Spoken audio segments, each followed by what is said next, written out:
Hey everyone, just wanted to give one final reminder on the Chilean investment campaign. Chilean 2.0 is right around the corner and it's going to raise the platform to an entirely new level. Along with the normal scary stories, Chilean 2.0 will feature horror movies, shows, short horror films, and Chilean originals. If you're interested in supporting and investing, I'll have a link in the description that you can check out for more details. Thanks again, and let's get into today's story.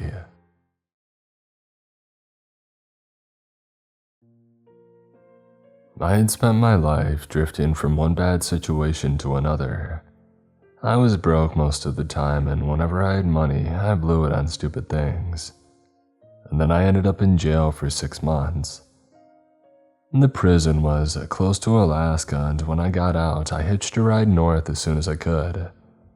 I had no destination in mind, just a way. I had read somewhere once that no matter how far you run, you can never escape yourself. And that was me, running and not escaping. 30 years old and in a bar at a truck stop in the middle of nowhere, spending the last of my money on a beer. As I tried to make the beer last, I became aware of somebody looking at me. He was a shady-looking man in his 50s. A scar ran down one of his cheeks. "You got a problem?" I asked him. I was 5'3" tall and wiry, but I was quick and knew my way around a brawl. "No problem, friend," he replied and wandered over to sit next to me. "I'm looking for men to work at a mine, that's all," he continued in a quieter voice. "And you look like you might be suitable for one of the roles that I have in mind." I had never been down a mine in my life, but why not, I thought. I could do it until I had a few dollars in my pocket, enough to move on again. "I might be interested," I said. He smiled at this. His teeth were discolored and cracked. "There's good money in it, cash in hand and no taxes to pay. And food and board and a ride out to the mine are provided free of charge. Me and another fellow that I've just recruited are heading out soon. So what do you say?" I told him that I was in. We shook hands and he introduced himself as Billy T. Patterson. I gave him a false name. It had been years since I had used my own. We left the bar. It was bitterly cold outside, and I hoped the car that we were heading for had heating. Patterson climbed into the driver's seat. The passenger seat was littered with empty fast food cartons, crushed cola cans, and candy wrappers. The seat cover, where I could see it, looked as sticky as the floor of a seedy nightclub, so I opened the door to the back seat. It was a mess as well. Drill bits, wires, a can of gasoline, batteries, an oxygen tank and mask marked hospital property, not to be taken off the premises, and a pair of horribly sharp-looking pickaxes were all crammed chaotically in there. I managed to find a space to squeeze into despite this. There was already another man in the seat next to me. He was tall and his knees were pressed up against his chest. He must not have felt too comfortable because he was fast asleep and snoring loudly. A hand-rolled cigarette hung precariously from his mouth.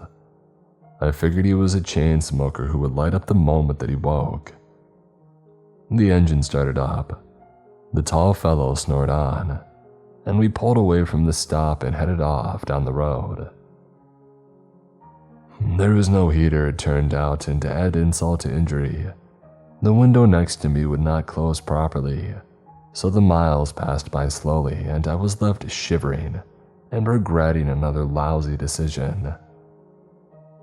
I waited for us to pass another truck stop or town so I could tell Patterson to pull over.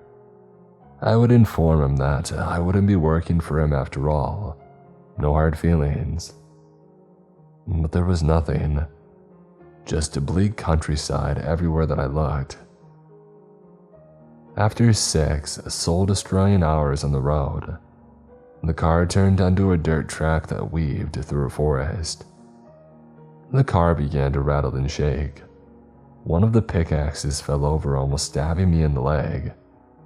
"Hey, careful," I shouted out. If Patterson heard me, he paid me no attention. By my side, the tall fellow somehow continued to snore. And then finally we came to a halt. There was a strong smell of gasoline by now as well, and I was convinced that the top had come off the can. I jumped out of the car quickly. I didn't want to be in it when the tall fellow woke and lit up. We had stopped in a clearing in the forest. There were half a dozen or so tents pitched close together. A group of men were gathered around a fire. They looked like they had had hard lives and none of them were speaking. They were just staring into the flames. One of them had noticed our arrival. He came over and said to Patterson, "About time. We've been sitting around all day, and while we're sitting, we're not earning. The boys are not happy." "Calm your horses," Patterson replied. "We've got everything we need now and can open up the mine this evening and start making our fortunes." The man who had been complaining had muttered, "We had better," and returned to the fire. He ignored me and the tall fellow who had come round and was emerging from the car yawning. The tip of the cigarette hanging from his mouth glowed in the falling light. "When is dinner served?" he drawled. Patterson laughed at this and then hollered out, "Old-timer, the boys are ready for their stew." A figure emerged from the tangle of tents.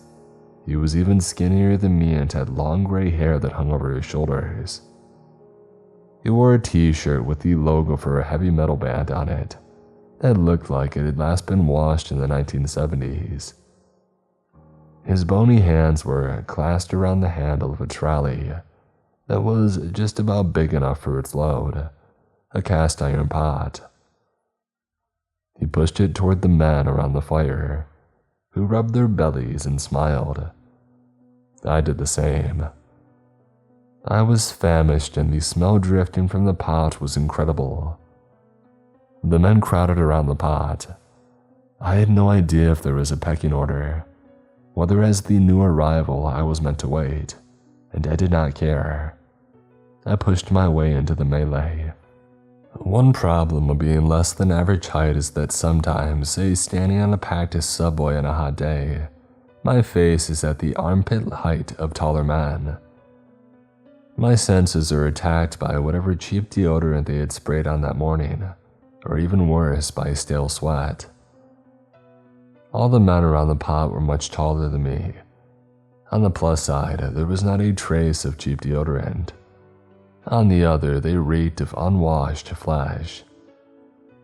The smells from the stew were overwhelmed, but I wasn't going to back off. The old-timer was handing out plates and spoons, none of which looked like they had been cleaned in recent memory either. I grabbed one of each, and the ladle poking out of the stew, and got myself a sizable portion. And then I went to find a corner where the only thing I could smell was meat and potatoes while I ate my fill. I could have happily curled up by the fire and gone to sleep after this, but Patterson was shouting instructions at the rest of the men. They were carrying and dragging equipment past the tents with grim, determined expressions on their faces. I got to my feet reluctantly. It looked like it was time to go to work. A few minutes' walk beyond the encampment, a generator was being started, with a good deal of cussing involved. Eventually, it spluttered into life. Cables from it led into an opening in the ground, and I could see that some of the men were climbing down into this as well. Equipment passed from hand to hand, followed. I was in no rush to see where they were heading, and nobody was barking orders at me, so I was fine kicking my heels for as long as I could. I heard a sound behind me and I turned. It was the old-timer. He observed the activity in front of us silently for a moment and then shook his head and said in a raspy voice, "You're all dead men." I had no idea what he meant by that. He noticed my puzzled expression and fixed me with his bloodshot eyes. "This here mine is cursed," he said. "It's not been worked in over 100 years now, or so the stories go. Not since the last fools tried to dig for the precious minerals that it is meant to hold. In one terrible night they all disappeared, apart from one poor haunted soul who later died in an asylum, raving about the screams of his fellow miners in the darkness." "No way," I said. "That's just some campfire tale, probably started by someone who wanted to keep chancers away from this claim." The old-timer made a sour face and said, "If that's what you choose to believe, then that's your own business. I'm just here to earn a few dollars to see me through to another spring." And with that, he walked slowly away. I shivered and told myself that it was because of the coldness of the night that had now descended. I believed the world was cruel, and a hard place that kicked a man when he was down and then laughed in his face, but I didn't believe in curses. I was brooding on this when Patterson appeared. "You," he said to me, "are you ready to take the first step towards being a very wealthy man?" I grinned and nodded. He patted me on the back and said, "Grand, then follow me." As we strode towards the opening, he told me why he had hired me and what he wanted me to do to earn my share of the haul. "This mine was dug a long time ago, and any maps that may have charted it have long since been lost. I want you to go down the narrow tunnels which branch off from the main chamber and see what state that they're in and where they lead, so I can decide where we should focus our efforts." I was not happy at the job that he wanted me to do, or the fact that I had been chosen for it because of my size. But the imaginary dollar signs flashing in front of my eyes made me follow him down into the opening. It led via a rickety wooden ladder to a large underground chamber that was filled with a headache-inducing glow from electric lights powered by the generator. The tunnels that Patterson had told me about headed out from all sides of the chamber. They were extremely narrow and shrouded in darkness. I stood there, my guts tightening with nerves. The prospect of heading down any of them made me feel sick. I was about to tell Patterson that he could forget about it, when one of the other men said, "Hey, what's wrong, tunnel rat? You scared?" I glared at him, and it was the tall fellow from the car. I did not care how big he was, and no one talked to me like that. I approached him and spoke real slow and real clear to him. "Let's get something straight. You ever call me tunnel rat again, and I will cause you a world of pain. Do you understand?" He wouldn't look me in the eye, so I knew that he did. As for his accusation that I was scared, there was only one response to that which my pride would allow. I turned to Patterson and asked, "Which tunnel do you want me to go down first?" He smiled and pointed at one of the openings, and then gave me a torch fixed to a headband. I put it on and set off down the tunnel into the unknown. I crawled on my hands and knees. There was not space to do anything else in the cramped tunnel. The earth beneath my bare hands felt hard and raw. Silence surrounded me. I could make out a swath of the tunnel for a couple of feet in front of me, thanks to the weak light from the head torch. But beyond that, I had no idea what lay ahead. I crawled on and began to wonder when was the last time someone had made their way down this tunnel. The old-timer's story of disappeared men and screams in the darkness came back to me. It was absolute nonsense, I told myself, and I kept going. I found it impossible to keep track of time, but it felt like I had been down there for an age when, at last, the tunnel came to an end. Where it did, it widened out, and it looked to me like the earth had been scraped away. Maybe there had been mining here once a long time ago. I did not know, and I could not see what else I could do, apart from head back and report what I had seen. I maneuvered my body around so that I was facing forwards for the return crawl. I had only just set off when my torch had flickered and failed.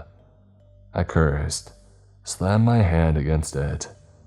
This made no difference. The blasted thing was broken and I had no choice but to continue in total darkness. I crawled blindly on. As time passed and the tunnel stretched on and on, ice-cold beads of sweat began to trickle down my face, and I started to panic. I felt like I was in a tomb, underground, constricted in darkness, and with a silence that was broken only by the sound of my own ragged breathing. Like I was in a tomb and buried alive. And then I could hear drilling voices and the distant hum of a generator. Relief flooded my body.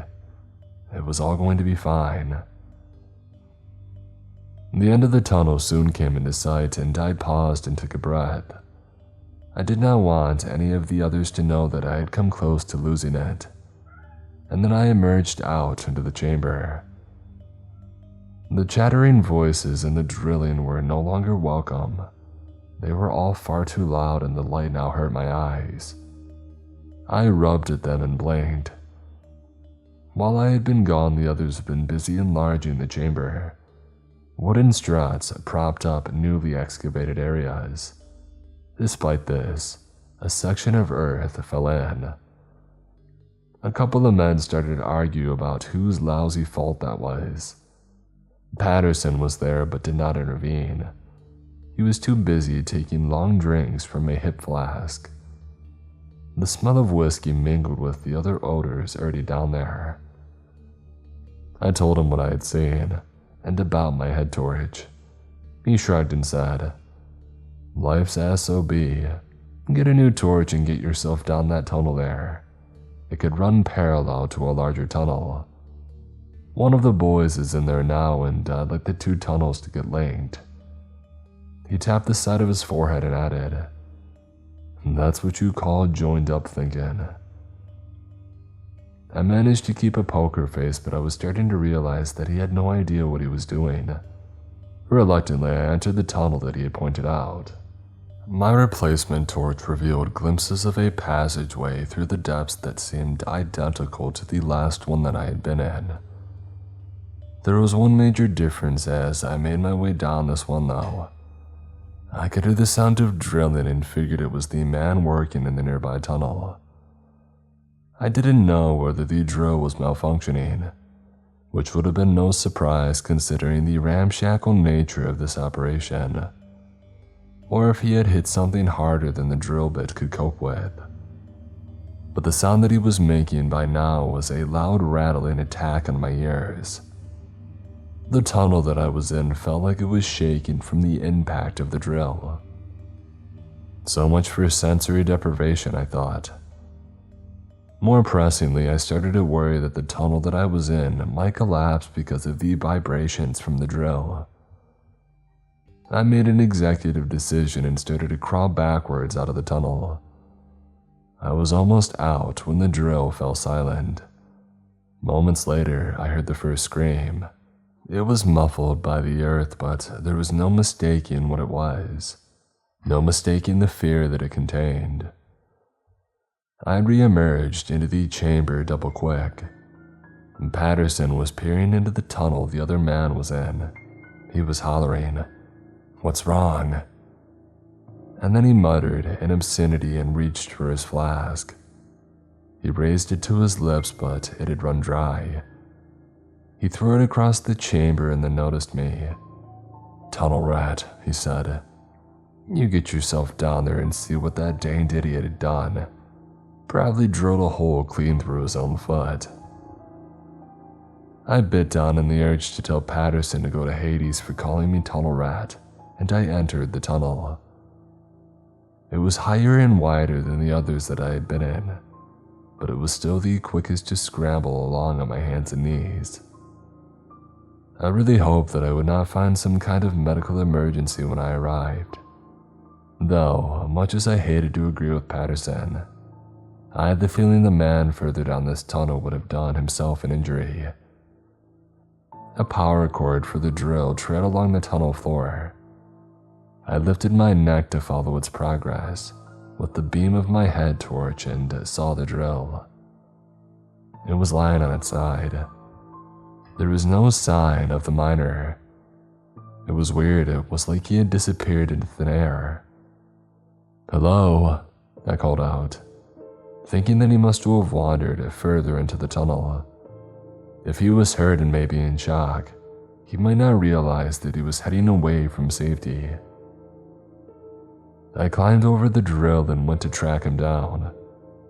I hadn't gone far when the tunnel split into two much narrower openings. Both were just about big enough for a man to squeeze into. But why would they? I certainly wasn't going to. Gut instinct was telling me that there was something wrong here, and I wanted to get back to the chamber and then out of the mine. I have hot-wired Patterson's car before he realized what was happening, and I would be back out on the road, safely away from this nerve-shredding place. I backed out of the tunnel and into the chamber. I needed to keep my calm more than ever. I didn't want Patterson to be alerted to my plan. It didn't help that he was in my face the moment that I got to my feet. "Well, what did you find?" he demanded. Looking after number one was all I cared about by now, so I replied, "He's going to be fine. The drilling kicked up a lot of dust and dirt and he was struggling to breathe, that's all. I just gotta go back to the surface and get the medical oxygen tank in your car, and then I'll head back down the tunnel. Once he has had a few gulps of good old O2, I'm sure that he will be right as rain." I waited for Patterson to look at me as if I had just told him that I had found marshmallows growing in the tunnel and I was off to heat up some hot chocolate. Instead, he grumbled about hiring a bunch of clowns and did not look as if he was going to try and stop me from leaving. He believed me, and in a few minutes I would be on my way. My impulse was to run, but I continued being the king of cool and I moseyed towards the ladder. I should have run for my life because before I made it, something emerged out of one of the tunnels. It was dark and slender and looked like some kind of tentacle. Its outer layer was covered in a layer of filaments, and it was clearly the tip of something longer that extended back into the tunnel. The section in open view swayed slightly, almost as if it was seeking something. We had all stood stock still with shock up to this point, and now the man next to Patterson walked toward the tentacle and said, "What the?" He got no further.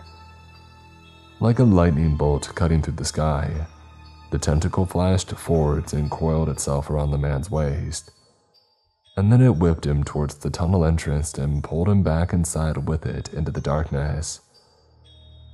We heard him screaming for long seconds after we lost sight of him, and then there was only silence. None of us broke the silence. I was too horrified by what had just happened. I guess the others were as well, and instinctively, we had all started to move away from the tunnel entrance where the tentacle had appeared. A new movement to our left made us turn. Another tentacle had appeared from another tunnel. Patterson was the first to react. He started to run towards the ladder. The tentacle shot towards him and wrapped itself around him. He began to holler as the tentacle reeled him in, as it drew him down the tunnel.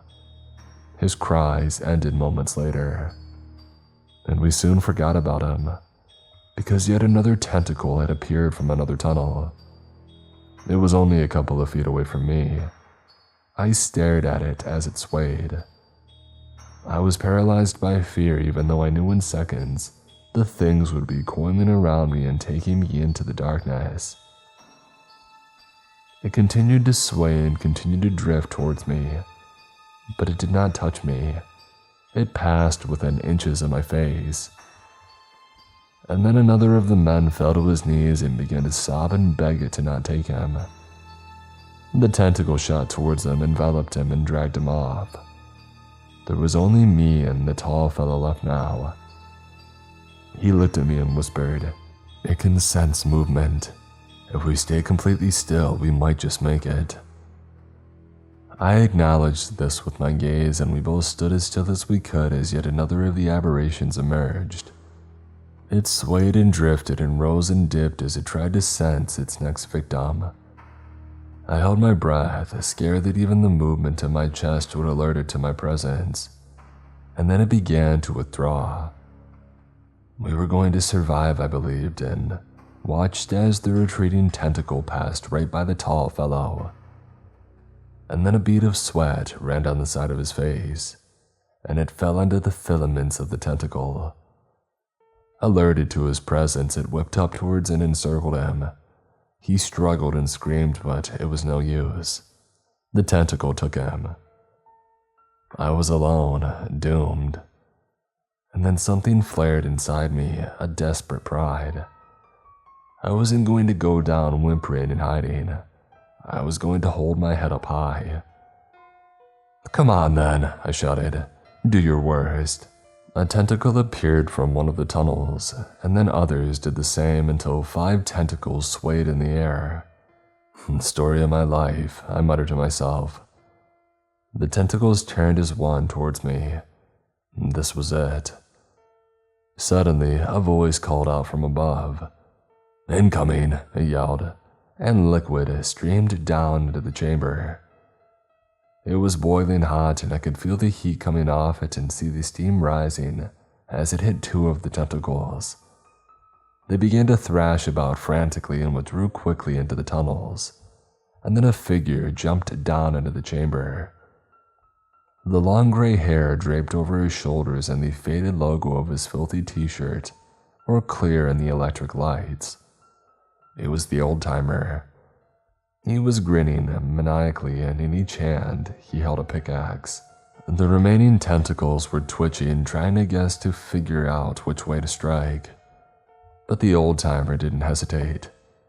He swung both pickaxes at once. Their blades severed 2 tentacles and then moved as one to slice through the final tentacle.